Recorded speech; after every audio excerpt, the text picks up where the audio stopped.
Well, March movie madness is officially in full effect, and I hope everyone has recovered from Logan because now it's time to rise up, like around 100 feet all the way up for Kong Skull Island. Now for those of you who didn't know, yes, there was a post-credit scene, because apparently everyone thinks that they can do that now. I mean, Marvel and DC movies do that and look how successful they've been. Now before I go any further, just keep in mind that everything you hear from here on out is a spoiler to Kong Skull Island, so you've been warned. And if somehow my mere mentioning of this extended movie universe you didn't know about upsets you, I don't know, maybe this meme will help.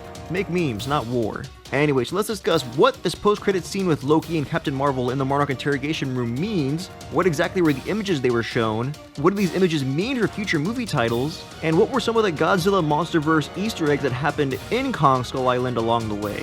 So let's start with the Easter eggs first, not including the post-credits scene, we'll get to that in a second. So first is the 1954 nuclear test footage that John Goodman's character refers to when he delivers his pitch for the existence of monsters. What was actually the real-life first nuclear testing of an American-made hydrogen bomb codenamed Castle Bravo. In this movie universe, it was actually secretly codenamed in the Godzilla film Operation Lucky Dragon, where they attempted to kill Godzilla at the Bikini Atoll Marshall Islands. Godzilla is also indirectly referenced when Goodman and Hawkins' characters go to the bar to find a tracker in Tom Hiddleston's character, who refers to them, quote, looking for a dragon. And then next is Monarch and Mutos, the secret organization that John Goodman as Bill Randa and The Walking Dead's Corey Hawkins as Houston Brooks work for. Known as Monarch is a secret scientific organization that was first introduced in the 2014 Godzilla film and serves the purpose of finding and learning about these creatures known as Mutos, or massive unidentified terrestrial organisms, which was originally only what the parasitic-like monster was referred to as in the Godzilla film,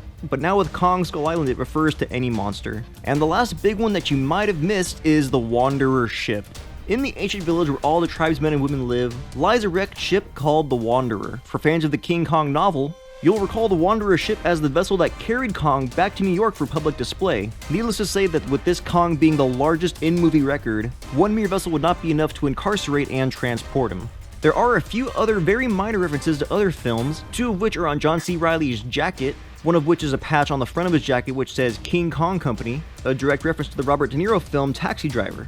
And Good for Your Health on the back, which is a reference to a Japanese anime, Akira, where the main character wears a jacket that says Good for Health. Also, it coincidentally coincides with some of John C. Reilly's work on an Adult Swim TV show, where his character Dr. Steve Brule says every now and again, for your health.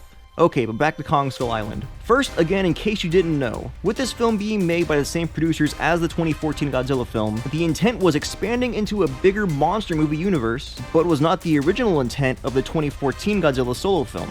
I guess you can compare it to the first Henry Cavill Man of Steel films, where it wasn't until the following Batman vs Superman movie that was the first conscious decision to start a larger movie universe. But in order for Warner Brothers to expand into their self-titled Monsterverse, first they had to acquire some rights to some legendary old-school Godzilla rival monsters from Japanese film company Toho. And with the whole post-credit scene essentially serving as one giant Easter egg, three monsters in particular make a small cameo appearance in Kong Skull Island's post-credit scene, as well as Godzilla in the form of ancient cave drawings discovered by Monarch.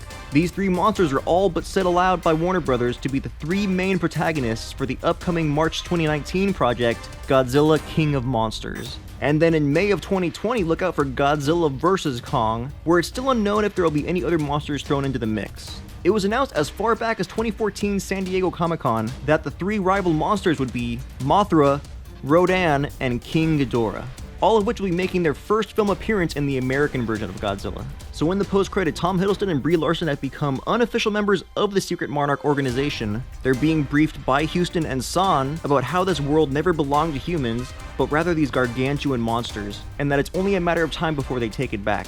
Remember, it's Brooks' Hollow Earth theory, in which he believes that ancient species dwelled far beneath the Earth's surface in order to survive extinction-level events like the asteroid strike that wiped out the dinosaurs, that's allowed these gargantuan monsters to live undetected for so long.